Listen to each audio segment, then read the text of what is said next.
Lady Chatterley's Lover by D.H. Lawrence, Chapter 4. Connie always had a foreboding of the hopelessness of her affair with Mick, as people called him. Yet other men seemed to mean nothing to her. She was attached to Clifford. He wanted a good deal of her life, and she gave it to him. But she wanted a good deal from the life of a man, and this Clifford did not give her. Could not. There were occasional spasms of Michaelis, but, as she knew by foreboding, that would come to an end. Mick couldn't keep anything up. It was part of his very being that he must break off any connection and be loose, isolated, absolutely lone dog again. It was his major necessity, even though he always said, "She turned me down." The world is supposed to be full of possibilities, but they narrow down to pretty few in most personal experience. There's lots of good fish in the sea, maybe, but the vast masses seem to be mackerel or herring. And if you're not mackerel or herring yourself, you are likely to find very few good fish in the sea. Clifford was making strides into fame and even money. People came to see him.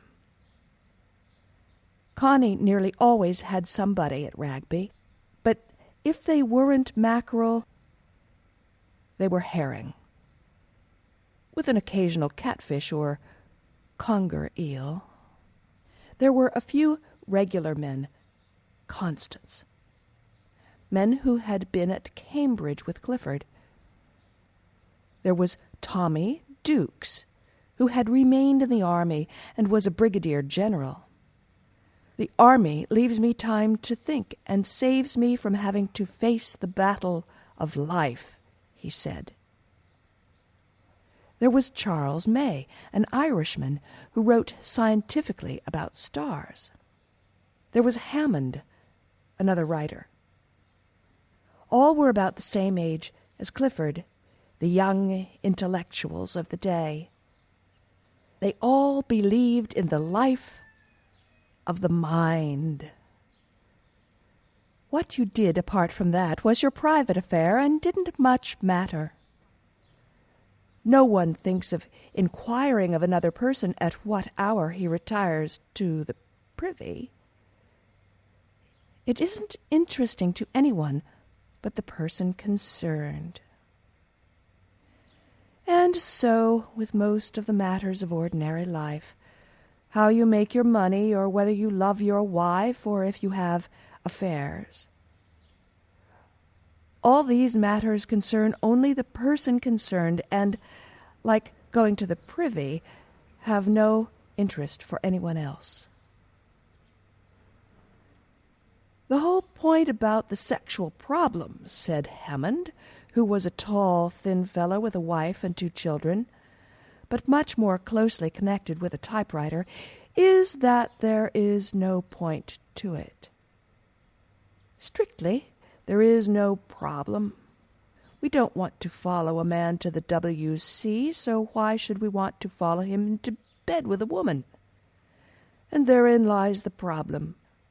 If we took no more notice of the one thing than the other, there'd be no problem.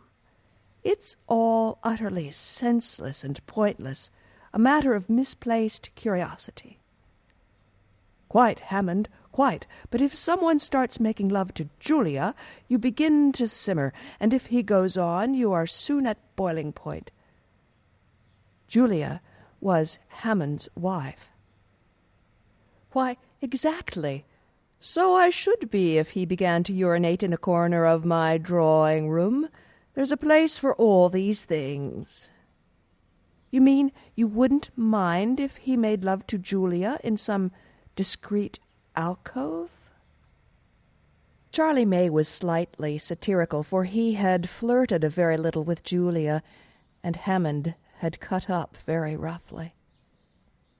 Of course I should mind. Sex is a private thing between me and Julia, and of course I should mind anyone else trying to mix in.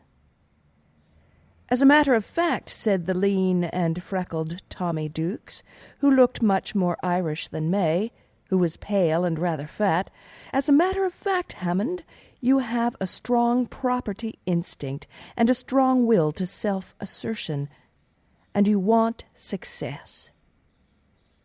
Since I have been in the army, definitely, I've got out of the way of the world, and now I see how inordinately strong the craving for self-assertion and success is in men.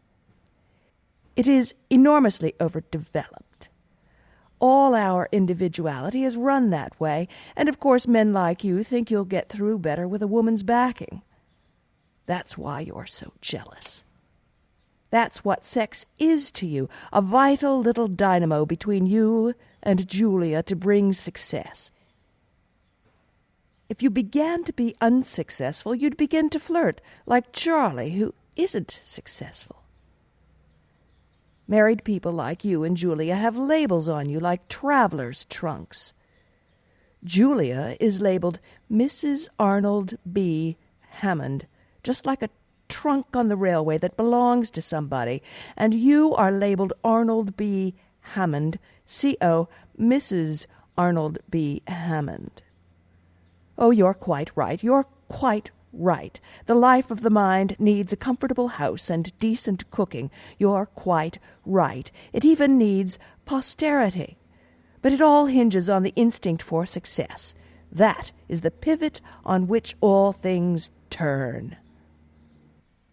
Hammond looked rather piqued.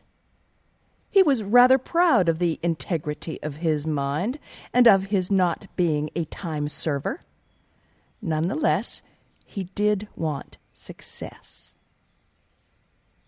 It's quite true you can't live without cash, said May. You've got to have a certain amount of it to be able to live and get along, even to be free to think you must have a certain amount of money, or your stomach stops you. But it seems to me you might leave the labels off sex. We're free to talk to anybody, so why shouldn't we be free to make love to any woman who inclines us that way? There speaks the lascivious Celt, said Clifford.